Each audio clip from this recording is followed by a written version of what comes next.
అడుగుతున్నావు, దేవా నన్ను దర్శించి ఈరోజు అని. దేవుడు నిన్ను దర్శిస్తున్నాడు.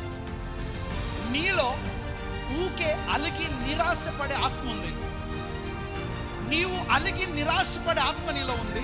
పరిశుద్ధాత్మ దేవుడు చెప్తుండు, దాన్ని వెలుగులో నుండి నీలో నుండి తొలగిస్తే ఆయన నీలోకి వస్తానంటున్నాడు.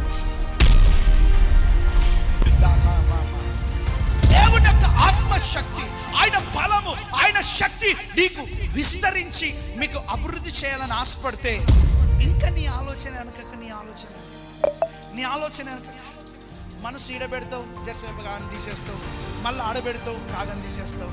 దేవునిలో సగం, లోకంలో సగం, దేవునిలో సగం, లోకంలో సగం. ఒక మాట చెప్తా, ఒక చెట్టు మనం ఒక దగ్గర నాటినాక దాన్ని కాదు, నీ పొరపాట్లను నువ్వు సరి చేసుకోగలిగితే ఈ రోజు నీ పొరపాట్లన్నీ నీకు దీవెనగా మారబోతున్నాయి. సమృద్ధి క్షేమముతో నా దేవుడు నిన్ను నింపబోతున్నాడు. సమృద్ధి క్షేమముతో దేవుడు నింపబోతున్నాడు.